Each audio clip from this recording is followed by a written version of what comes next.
New York City is a sick place, man. You know what I saw there recently? I saw a guy masturbating at an automatic teller machine. Yeah, I was grossed out too at first. But then I realized, hey, there have been times I've checked my balance, and I find, wow, I've got a little more money than I thought. And you want to celebrate. Just take a couple of deep breaths, count to 10, and move that party to a different location.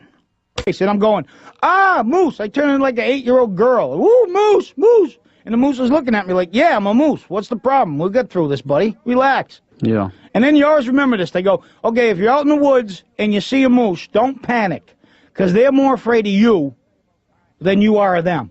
All right, I got 2 things to say about that. A, you don't know how afraid I am. And 2, B, how do I know I don't run into the moose that has snapped? That he has just lost it. Not a minute and a half before I come doping along, he's going to his moose buddies. All right, that's it. If I see one more human, I'm eating them. On the highway the other day, I was driving, and I saw this station wagon, and in the back there are these 2 kids. And I'm looking at them, and I don't know why, I just didn't like them. why didn't you like the kids, Louis? They had that crappy look on their face, just meh. Yeah. I don't know what came over me. Their father was driving, it was just their dad, and then they're in the back. So I just went, bam, gave him the finger, just like that, whammo. Felt really good. And then their father looked, and I stopped, and then he looked away, and I went, wham, right again. And then their father caught me, and he kind of looked at me like, yeah, you know, like he was thanking me. And I realized that parents must want to do that to their kids all the time. Yeah. I mean, as much as you could love your kids, when your kids go, Mommy, you said I could, you never let... They just must want to go, you know what? How do you like that, kid? Right in your face.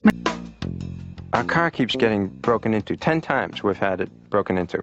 It's like they're picking on us. You know, the first time they broke in, they stole the radio, which is fine because that's what they do.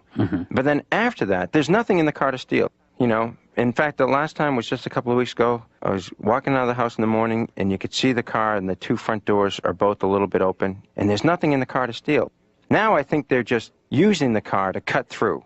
You know, it's like it's so easy to break into, it's not worth going around. You know, they just go, hey, we can go through here. It's a shortcut. Either that or it's some sort of theft training mobile, where they actually just like sit in there with the new guy and go over things.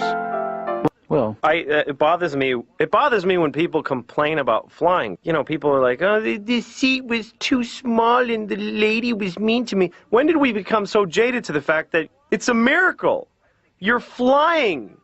I think the airlines, all they should have to say in their commercial is, we can fly. Because, well, it started because I borrowed a friend's car and the horn was broken. right. And it wasn't that the horn didn't honk. The problem was that it would honk whenever. It was a nightmare. I'm just driving around, beep, beep, beep, beep, and I'm honking at everybody for no reason. And you can't even really apologize. Because what is, you know, beep, sorry, I know. Beep, beep, I know it's weird, I don't know. And finally I decided after a while of this, I'm not going to be a victim. I'm not going to just sit here, and I'm going to at least be part of it, you know? I want to try to enjoy it. So one time I'm sitting at a red light behind this guy, and nothing's going on. And out of nowhere, the horn goes, beep, beep, beep, beep. The guy looks back at me, and I go, what are you doing? That's a red light. Let's go. What are you, an idiot? And I'm just driving down a quiet street. Beep, beep. Hey, lady, walking. You suck. I hurt my son not too long ago. I didn't mean to. He was doing that little kid flop, you know, where they just sort of all their bones turn to mush and they lie on the sidewalk. And I picked him up by the arm. And I didn't yank him or anything, but somehow his little elbow went out of joint. And, of course, I couldn't bring him to the hospital because I didn't want to spend the night in jail. So I just called the doctor and said, what do we do? And they said, well, you can fix this at your house. And they told me how to pop his elbow back in. And I did it. It was very easy. I actually was able to put his dislocated elbow back into place. And that was kind of cool. Now I just, for guests, I'll actually just pull a limb out and put it back just for show.